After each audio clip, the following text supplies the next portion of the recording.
before we always start the show, we always try to give like a motivational speech. And the speech that I have for you guys today is fall in love with the process. And what does that mean? That means you have to love what you are doing. That means you would actually do it for free. A lot of times we do things because we're hoping to achieve this money, this financial gain somehow, the big houses, the cars. Being successful is so much simpler than that. And what I mean by that is that if you love what you do and you focus on what you're doing and focus on the process, you can achieve anything. Now, if you're only after the results, that makes it easy for you to quit.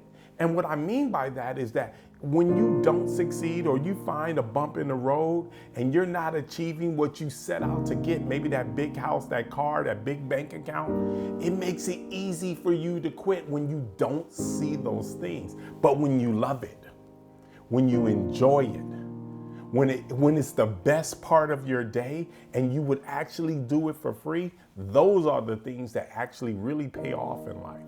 And let's start the show.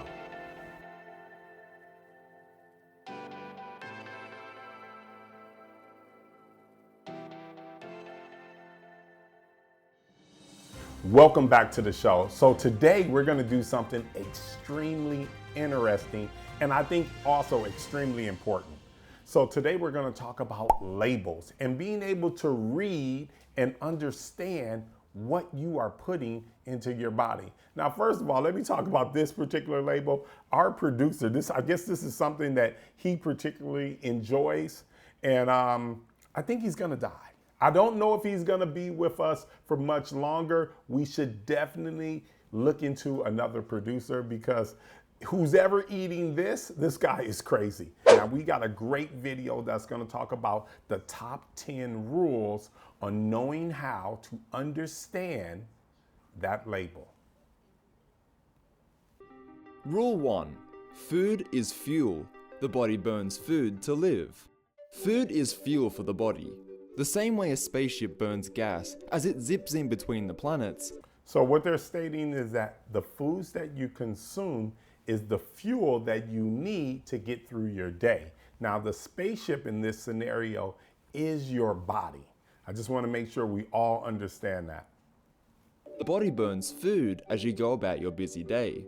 I know it sounds silly, but to understand food labels better, we will follow our alien friend as he gasses up his spaceship. Rule 2. Fuel is burned. This creates energy, or calories. The amount of energy obtained from digesting a set amount of food is called a calorie. The longer the trip through space, the more fuel or energy the spaceship needs. In a similar way, the more active you are, the more calories you burn. Rule 3. Know how much is in one serving. Sorry, it's not a gallon. Gas is measured by the gallon, but food is a little more complicated than fuel. It comes in different shapes, sizes, and containers. To understand how much energy the food you are eating contains, you must first know how big the serving size is. Now that's really, really important because a lot of times when we get to reading the calorie count of the particular thing that we're eating, we automatically assume that's the entire box or that's the entire container of what we're consuming. And that is not true. What is actually happening is telling you, like in this scenario, it's telling you every 8 cookies is 29 grams. So that's one serving size, just so you know. So that's the math. So when you initially look at that box and you see that calorie count, know that it's broken down into servings and you need to read that. Rule 4. The calories listed are per serving. Please do not eat the entire box. The calorie listing is important because it tells you how much energy you get from eating one serving of food.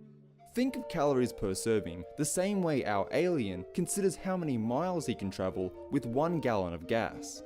Since one serving of food contains a set number of calories, and the calories listed on the label are per serving, if you have multiple servings, you have to multiply the calories on the label by the number of servings to know the total calories you have eaten.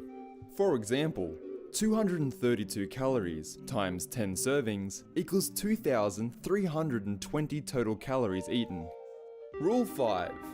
Know the type of fuel or calories you are burning. There are 3 main ingredients in food that provide energy: fats, carbohydrates, and proteins.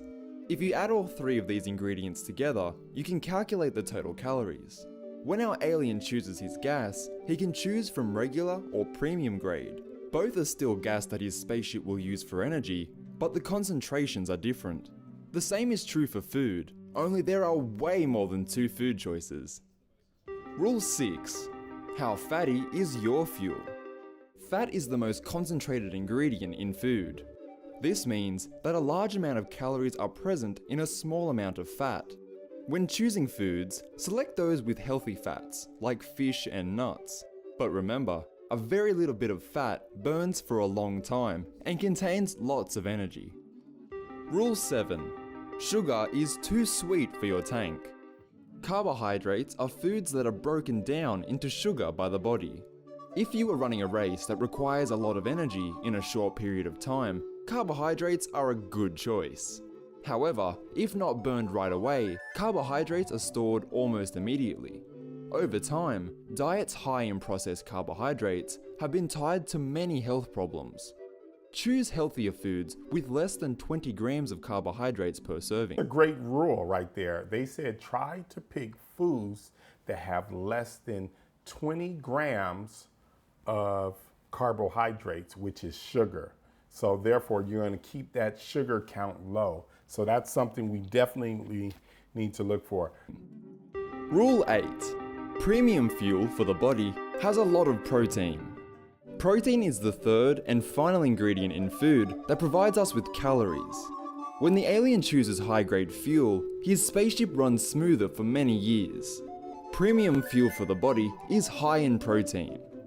Protein provides good energy levels, keeps your weight steady, and allows the body to repair itself and stay healthy for many years. So now when it comes to this label, you got to remember it's broken down into 3 categories: fats, carbohydrates, which is sugar, and then protein, which is the healthiest one for you to help build muscle, help you lose weight. That's the key thing there. So therefore, you want things that are pretty much high in protein, low in sugar, and not so high in fat. That's the secret. Rule 9.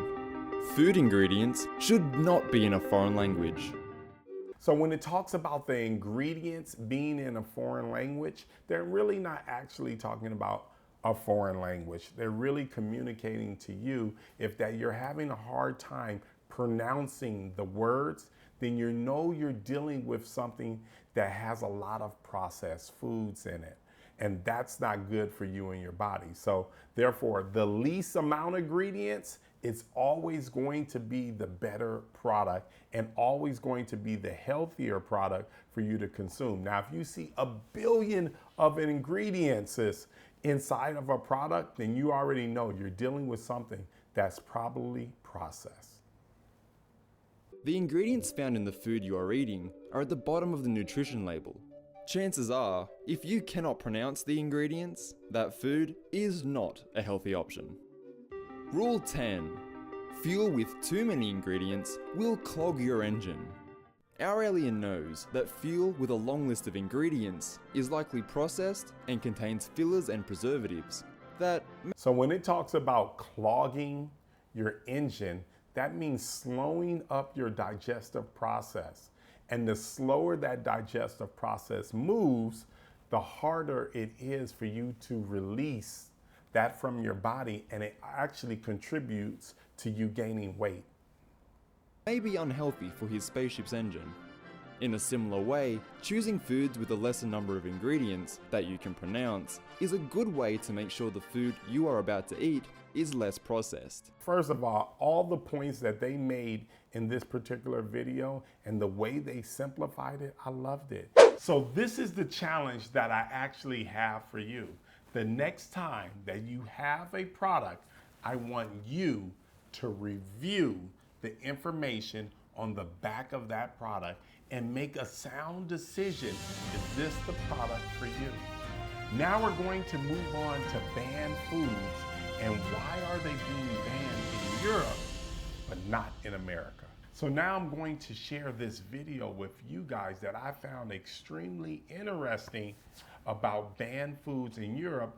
And like I said before, why are these foods not being banned in America?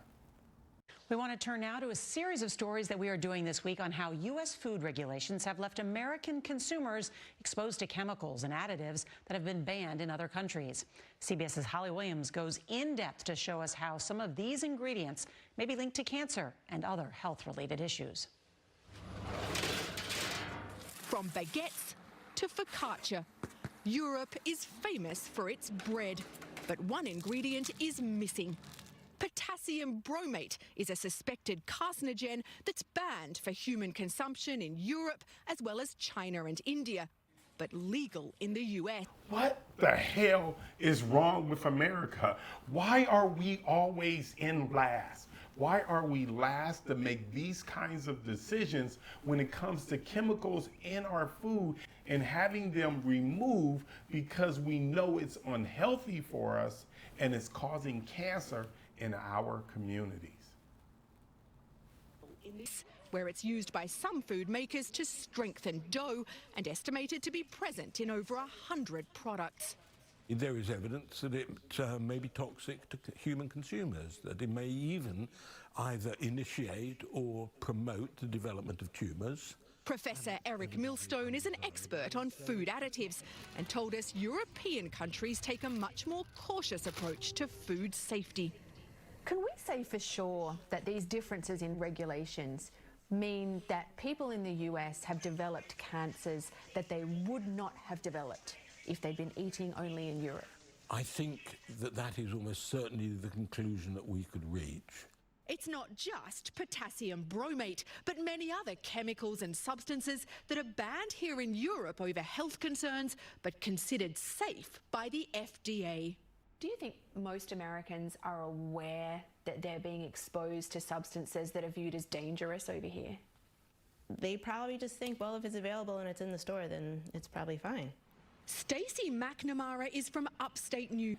And that's exactly what I'm talking about. We have to govern our health ourselves. We cannot leave this up to the government. And that's why this segment and the segment before this is so important, because now we're reading the ingredients and what's in our food. And if you can't spell it and you can't pronounce it, you may want to take the time to look it up. And because America is allowing certain ingredients that can cause cancer, and it's ridiculous. And other countries are actually protecting their community, and we're not doing so. So you need to read those ingredients on the back of that box. This side of the Atlantic has opened her eyes to what's allowed in food in the US. She has no plans to ever move back home. And is food safety a part of that decision? For sure, yeah. How am I going to protect my children when it's just everywhere? In a statement to CBS News, the FDA said that when used properly, potassium bromate converts to a harmless substance during food production. But at the same time, Nora, it acknowledged that not all potassium bromate may convert, saying control measures can minimize the amount in food. Holly Williams, thank you. And what bothers me the most is that we're kind of thinking that America, the FDA, is going to do its part, and they're not. And that's why the segment before this segment is so crucial, because that's telling you that you need to read that ingredients list. You need to understand what you're putting into your body, because America is not going to protect you. You need to govern the health of you and your family for yourself. Don't think that the government is going to be there for you, because now we're finding out that certain things are being banned in other countries, but not being banned here, and it's ridiculous. Govern yourself, read that ingredients list, and understand what you're putting into your body. And in the next segment, I'm going to give you a brief update of what's going on in the housing market. And I love seeing these trends when it comes to real estate because I love real estate. I actually own several apartment buildings throughout the United States. So this information is extremely useful. First, we're gonna start off with Oregon. Believe it or not, I actually used to live in Oregon. And when I first moved to Oregon, it was actually during the summer. And they told me it was gonna rain every single day, but the summer was absolutely gorgeous. It didn't rain one time. It was hot, it was green, it was beautiful. But after that, it rained every single day. So I understand why people probably are starting to move out of Oregon and less buying opportunities are there. Now, the shocker here for me is actually South Dakota. They're saying that that buying market is actually up 28.1%. That's shocking because I would think that probably in South Dakota, and I'm not too familiar with their weather, but it's probably cold and it's not as nice, but it looks like there are some opportunities there.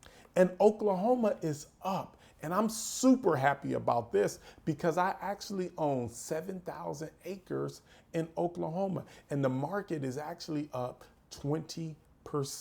So that's really, really nice. Another shocker here is New York. New York is actually down almost 5%.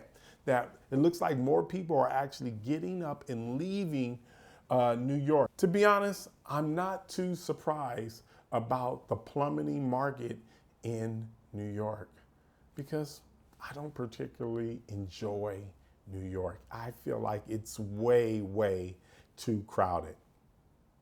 Now the shocker here on this particular page is Maine. Maine is up 31%. That's amazing because nobody wants to live in Maine. It's cold, it's freezing. There's no real big cities there. It's more of a country kind of a town. Who's moving to Maine? I'm definitely never ever going. Now California. God, California is constantly growing. We need less traffic here. So if anybody's listening to me and you live in California, get up and leave. You do not need to be here. It's too many people. It's too much traffic. Get out of here. I would love for my ride from my house to work be 15 minutes. But that's not gonna happen if you guys stay here. So get out of here. Next up, it looks like they have figured out how to stop the aging process in mice. Humans are next. I could be immortal. I could live forever. Wouldn't that be nice? The only thing is I only want to live from 25 and just kind of just hover around that area. I don't want to be an old, decrepit man. For about the past 50 years, popular theory has held that the process of aging is caused in large part by an accumulation of mutations. There's growing evidence, however, that aging has a significant epigenetic component. That is, the process by which stretches of DNA or the genes are turned on and off. My colleagues and I believe that not only are epigenetic changes a primary cause of aging, but that these changes are driven by the ongoing process of DNA breakage and repair. Why do we think this? Here we have two mice from the same litter, essentially twins. We checked, so we know that they have the same DNA sequence. The only difference between the two is that in the older looking one, the break and repair process was accelerated, and this caused epigenetic changes. Part of the epigenetic process involves the packaging of DNA. When genes are not active, they're packed tightly in chromatin, but sometimes this packaging loosens, giving the cell access to appropriate genes. This process happens all the time, and it has to for a cell to function properly. Certain areas of the DNA structure within a liver cell, for example, need to loosen to allow access to liver-specific genes. Unfortunately, naturally occurring DNA breaks cause changes in the chromatin structure, and over time, this happens a lot. Our bodies experience 1 million DNA breaks a minute, and as cells try to repair the broken DNA, the chromatin structure loosens in some areas, including the area around the break, and it tightens in other areas.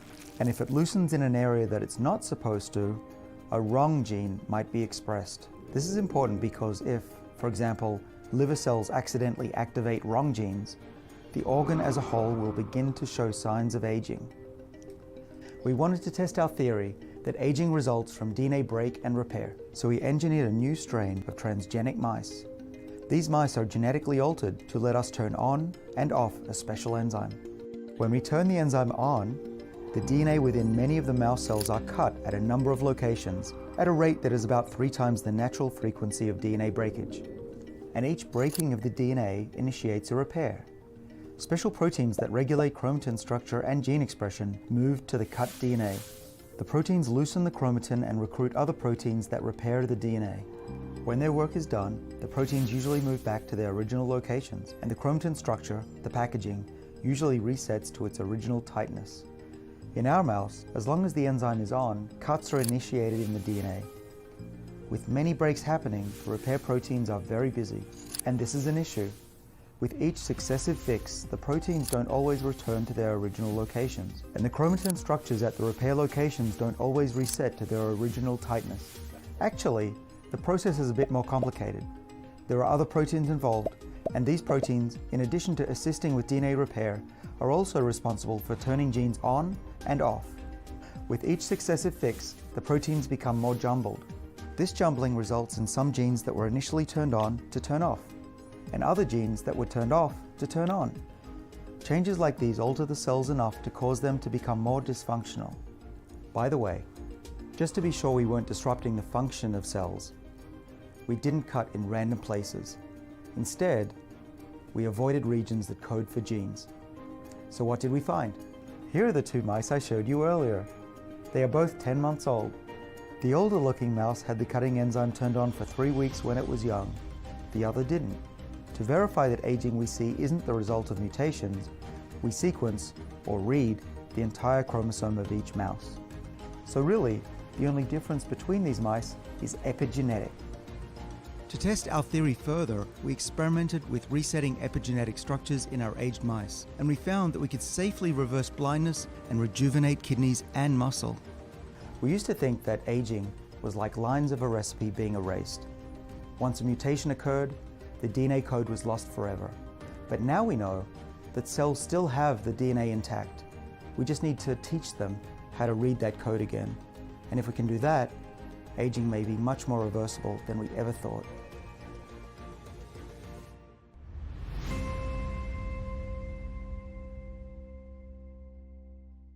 Now sign me up. Look, I'm looking forward to being 25 all over again. I can't wait. I'm super excited. They need to figure this out as soon as possible. And we're going to move on to the next segment, Herb of the Day. Today, the herb of the day that we're diving into is the remarkable health benefits of a spice that is most likely in your kitchen, ginger root. Ginger root has been cherished for centuries, not only for its culinary uses, but also for its potent health benefits. Let's explore some of the key advantages this powerful root has to offer. First up, ginger is renowned for its anti-inflammatory and antioxidant effects. The active compound, gingerol, helps reduce oxidative stress and inflammation in the body, promoting overall well-being. When it comes to digestive health, ginger shines. It's highly effective in alleviating nausea and vomiting, whether it's morning sickness during pregnancy or chemotherapy-related nausea. Ginger also aids in digestion, helping to prevent indigestion and bloating. If you suffer from muscle pain, ginger might be your new best friend. Thanks to its anti-inflammatory properties, ginger can help reduce muscle pain and soreness, especially after intense exercise. For many women, ginger offers a natural remedy for menstrual pain. Studies show that it can be as effective as over-the-counter medications when taken at the onset of the menstrual period. Ginger also supports cardiovascular health.